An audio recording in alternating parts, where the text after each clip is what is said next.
अस्सलाम वालेकुम। कल जो रात इलेक्शन कमीशन ने बल्दियाती इंतखाबात के सेकंड फ़ेज़ को पोस्टपोन किया है और अगस्त तक लेकर गए हैं, उस हवाले से मैं देख रहा हूँ कि मुख्तलिफ़ सियासी जमातें जो हैं उसका इल्ज़ाम पाकिस्तान पीपल्स पार्टी या सिंध हुकूमत पर लगा रही हैं। मैंने ये ज़रूरी समझा कि जो हक़ाइक़ हैं वो सबके सामने रखे जाएँ ताकि ये जो गलतफ़हमी पैदा करने की कोशिश की जा रही है वो ख़त्म हो सके। मैं बिल्कुल वाज़ेह तौर पर कैटेगोरिकली कह रहा हूँ कि ना तो पाकिस्तान पीपल्स पार्टी ने और ना ही सिंध हुकूमत ने इलेक्शन कमीशन को कोई ऐसी दरख्वास्त भेजी जिसमें ये कहा गया हो कि बल्दियाती इलेक्शन का जो फ़ेज़ 2 है उसको आगे कर दिया जाए। अलबत्ता जो कन्फ्यूजन पैदा किया जा रहा है वो आपके इल्म में है कि सिंध हाई कोर्ट में एक केस था और उसके बाद इलेक्शन कमीशन में MQ ने एक दरख्वास्त दी थी जिसमें उनका ये कहना था कि डिलिमिटेशन की बुनियाद पर जो है इंतखाबात को आगे किया जाए। वहाँ पर भी पाकिस्तान पीपल्स पार्टी ने उनके जो प्रेयर थी उससे इख्तलाफ किया था और ये कहा था कि हम ये समझते हैं कि ये गलत है।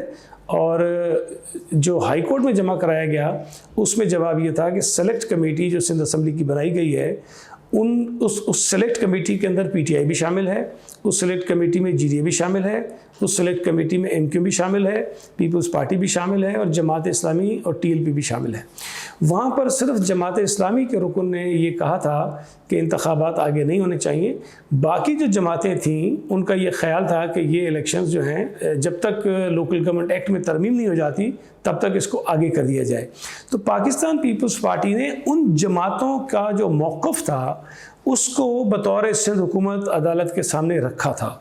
उस अदालत के सामने जब वो सबमिट भी किया गया उसके बाद भी कई मरतबा मैंने भी, नासिर हुसैन शाह साहब ने भी, मुर्तज़ा वहाब ने भी कई मीडिया टॉक्स में ये कहा कि पीपल्स पार्टी ने कभी भी इंतखाबात को आगे करने की बात नहीं की है, जो आज भी हमारा मौक़िफ़ है। अलबत्ता जो प्रोविंशियल इलेक्शन कमिश्नर हैं उनका एक ख़त सामने आया जिसमें उन्होंने हवाला दिया है कि उनकी मीटिंग्स हुई चीफ सेक्रेटरी सिंध से और मुख्तलिफ़ डिप्टी कमिश्नर से, उन्होंने जो है वो तफसीलात ली, रिपोर्ट्स ली, लेकिन उसमें उन्होंने अपने जो डिस्ट्रिक्ट की सतह पर इनके फील्ड ऑफिसर्स इलेक्शन कमीशन के उनकी रिपोर्ट्स का भी तस्करा किया है। चीफ सेक्रेटरी सिंध से मेरी बिल्कुल बात हुई, मैंने सारी तफसीलात उनसे ली, तो उनका ये कहना है कि इलेक्शन कमीशन के साथ उनकी रेगुलरली मीटिंग्स होती रहती हैं, इसलिए कि इलेक्शन कमीशन जब इंतखाबात करवाता है तो उसकी सारी लॉजिस्टिक और सारी जो सपोर्ट होती है वो एडमिनिस्ट्रेशन को फराम करनी पड़ती है। उस 15 तारीख की मीटिंग में बारिशों के हवाले से कोई ज़्यादा बात नहीं हुई, अलबत्ता जो 18 तारीख को मीटिंग हुई उसमें बारिशों का तस्करा ज़रूर हुआ और उसमें इलेक्शन कमीशन का ये कहना था कि हमारे पास जो फील्ड ऑफिसर्स हैं उनकी तरफ से ये चीज़ें आ रही हैं कि कई मकामात पर बारिशों की वजह से पोलिंग स्टेशन और रास्ते जो हैं वो ख़राब हुए हैं, जिसकी वजह से शायद कुछ इलाकों में इलेक्शन कराना मुश्किल हो जाएगा। DC दादू का जिक्र किया गया तो उन्होंने 9 यूनियन काउंसिल्स का जिक्र किया कि वहाँ पर शायद हम इलेक्शन ना करवा सकें 24 तारीख को।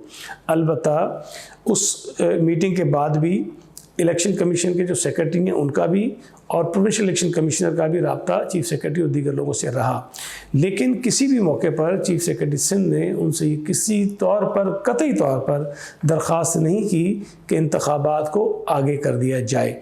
अलबत्ता इलेक्शन कमीशन ने ख़ुद अपने इस ख़त में ज़िक्र किया है, उन्होंने मेट ऑफिस से जो मौसम की रिपोर्ट्स हैं वो ली और जो अपने फील्ड ऑफिसर्स हैं उनसे जो रिपोर्ट ली, डिप्टी कमिश्नर जो रिपोर्ट दी, उसकी बुनियाद पर उन्होंने ये फ़ैसला किया है। हम ये समझते हैं कि अगर तो इंतखाबात 24 जुलाई को हो जाते तो ये पाकिस्तान पीपल्स पार्टी को सूट करते हैं। हम इंतखाबात से भाग नहीं सकते इसलिए कि हमें ये सूट भी नहीं करता और कॉमन सेंस की बात है कि जो फ़ेज़ 1 हुआ पाकिस्तान पीपल्स पार्टी ने तकरीबन उसको स्वीप किया। वो इलाके जहाँ पीपल्स पार्टी बहुत मजबूत थी वो तो हमने जीते, लेकिन वो शहरी इलाके जहाँ पीपल्स पार्टी रिवायती तौर पर कमज़ोर रही है वो इलाके भी हमने जीते।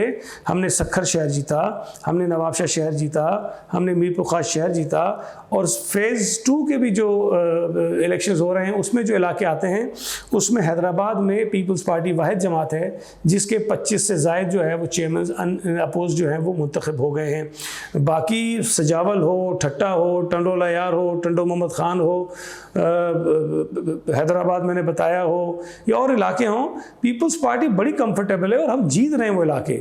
अगर एक जमात इंतखाबात में जीत रही है तो हम क्यों इंतखाबात से भागेंगे। कराची की जहाँ तक बात है, कराची में भी पाकिस्तान पीपल्स पार्टी ने 2015 में जो नशिस्तें जीती थी, आज हम उससे बेहतर पोजीशन में हैं और हम उससे कई गुना ज़्यादा नशिस्तें जीतने की पोजीशन में हैं। और हमारा ये तो ख्याल, और हमने तैयारी की है। कल आसिफा भुट्टो जरदारी साहिबा हैदराबाद में कैंपेन करती रही हैं। कल सुबह मैंने खुद इलेक्शन के हवाले से मैसेज जारी किया है और हमारी तैयारी भरपूर थी। और मैंने ये कल सोशल मीडिया पे भी कहा कि हमारे जो कारकुन हैं, हमारे जो उम्मीदवार हैं, इंतखाबात के इल्तवा से मायूस हुए हैं और उनका ये ख्याल था कि इंतखाबात को 24 जुलाई को हो जाना चाहिए था और अगर ये हो जाते तो हमारे रिजल्ट जो हैं वो बेहतर आते।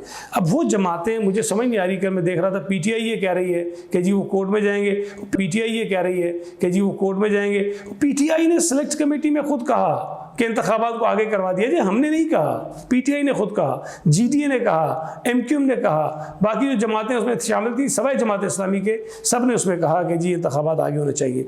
तो मैं ये समझता हूँ कि जो फैसला इलेक्शन कमीशन ने किया है, जिन वजूहात की बिना पर किया है, वो वजूहात उन्होंने उसमें बता दी हैं। लेकिन इलेक्शन के अल्तवा को सिंध हुकूमत के गले में डालना, पाकिस्तान पीपल्स पार्टी के गले में डालना, ये सिवाय सियासी मफाद हासिल करने के अलावा कुछ भी नहीं है। हमारी ये ख्वाहिश थी, हम ये चाहते हैं कि इलेक्शन 24 जुलाई को होने चाहिए। लेकिन अगर इलेक्शन कमीशन ने आगे किया है तो इसका जवाब फिर इलेक्शन कमीशन से लिया जाए। जो उन्होंने वजूहात बताई हैं उस वजूहात को देखा जाए। लेकिन ये वाज़ेह कर दूं कि ना तो चीफ सेक्रेटरी सिंध ने, ना पाकिस्तान पीपल्स पार्टी ने, ना चीफ मिनिस्टर ने कोई ख़त नहीं लिखा, ना इलेक्शन कमीशन को, ना किसी और इदारे को, कि इंतखाबात को आगे करवा दिया जाए। ये इलेक्शन कमीशन का अपना फ़ैसला है, जिसमें उन्होंने जिक्र भी किया कि जीडीए ने, एमक्यूएम ने और पता नहीं कुछ लोगों ने और कुछ उम्मीदवारों ने उनको लिखा। फिर उसके बाद जो रिपोर्ट्स उनके सामने आई उसकी बुनियाद पर उन्होंने किया। हम ये समझते हैं कि अगर डिस्ट्रिक्ट दादू में डीसी ये कहता है कि नो यूसीज़ में नहीं हो सकता था, तो नो यूसीज़ को छोड़ा जा सकता था। बाकी अगर कहीं पर कोई 1-2 इलाके थे उनको छोड़ा जा सकता था।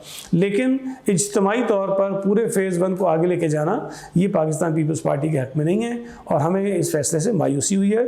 और हम ये चाहते हैं कि ये इलेक्शन जल्द जल्द होने चाहिए। 28 तारीख की डेट दी है इलेक्शन कमीशन ने, लेकिन अब भी समझते हैं कि अगर कुछ दिन आगे भी होना था तो कम से कम 6-7-8 दिन आगे करके इंतखाबात को करवा देना चाहिए था। ये 1 महीने की जो ताख़ीर हुई है, इससे उम्मीदवारों के ऊपर माली बोझ पड़ेगा। जो मेहनत उन्होंने पिछले 2-2.5 महीने में की है, अपनी कैंपेन चलाई है, वो मुतासिर होगी और यकीनन जो वोटर हैं उनमें भी मायूसी होगी। बहुत शुक्रिया।